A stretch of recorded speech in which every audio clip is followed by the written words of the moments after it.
Questão de prova número 458. Presta atenção. É possível que você esteja inclinado a agir com tolerância e paciência, movido pela vontade de proporcionar o bem-estar. É tempo de colocar-se no lugar do outro e compreender suas necessidades. O que nós temos aqui? Qual o papel sintático do termo sublinhado no trecho acima? Pela vontade. Você vai ler e vai responder. Dá pausa, faça a questão, responda a questão e venha conferir comigo. Olha só. Pela vontade tem preposição por mais o artigo a, que virou pela vontade. Agora vejam, movido é verbo. Movido é verbo no particípio. Então, ou ele está numa locução verbal ou não. Mas aqui está, esteja inclinado, esteja movido. Então, esteja movido pela vontade. Quando você tem uma locução verbal de particípio e depois tem a preposição por, qual a primeira pergunta que você vai tentar? Por quê? Por quem? Por quê? Locução verbal de particípio mais a preposição por, admitindo a pergunta por quem, vai gerar o agente da passiva. Então, vamos ver se cabe. É possível que você esteja inclinado a agir com tolerância e paciência e esteja movido por quem? Pela vontade. Então, nós temos agente da passiva, porque o objeto indireto não é. Por quê? Porque quem move, move algo ou alguém. Então, o verbo mover é VTD. Então, não pode fazer pergunta de objeto indireto. Adjunta adverbial. Adjunta adverbial é a pergunta é como, quando, onde. Então, vai indicar modo, tempo, lugar, afirmação, negação, dúvida. Não tem nada disso. Complemento nominal. Movido é verbo. Complemento nominal depende de adjetivo, advérbio e substantivo. Então, não serve. Predicativo.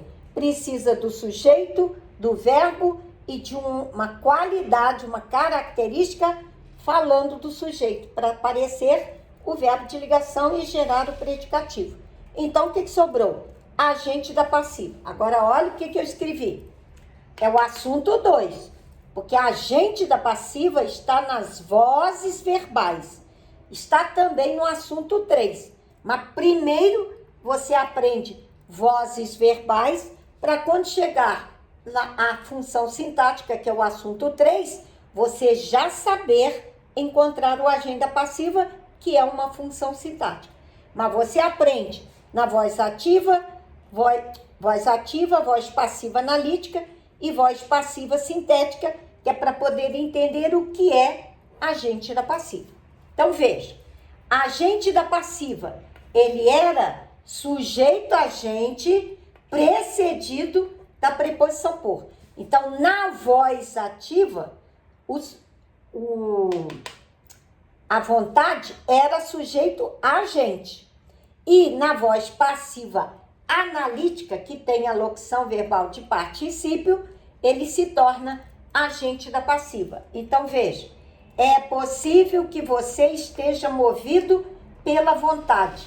Então, antes, a frase era, é possível que a vontade mova você. Então, a vontade era o sujeito agente que agiu para mover você, que é o objeto direto. Então, nós temos voz ativa, sujeito agente e objeto direto. Para fazer a voz passiva analítica, o que acontece? O sujeito agente vira agente da passiva com a preposição por.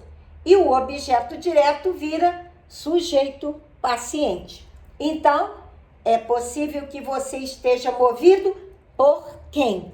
Pela vontade. Agente da passiva. Por isso que a resposta é a letra E. O agente da passiva sempre será, antigamente, o sujeito agente precedido da preposição por. Por isso que se ele era sujeito agente, ele continua agente, só que é o agente da passiva. Aqui é voz ativa.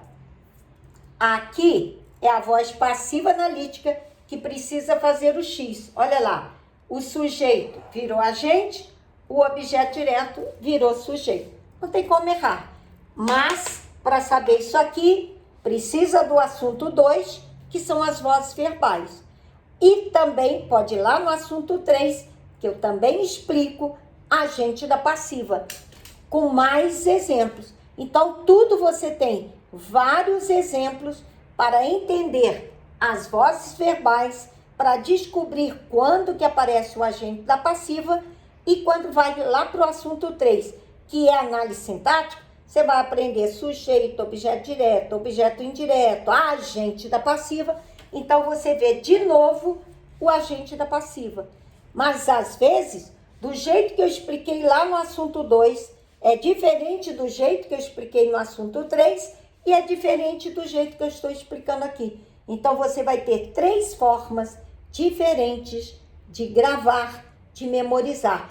Porque das 3 formas, uma delas vai ser a melhor que você vai julgar. Então, você vai falar, desse jeito eu entendi melhor, desse outro não entendi tanto, desse outro. São 3 maneiras diferentes, então façam isso e tenham um bom resultado na prova, ok?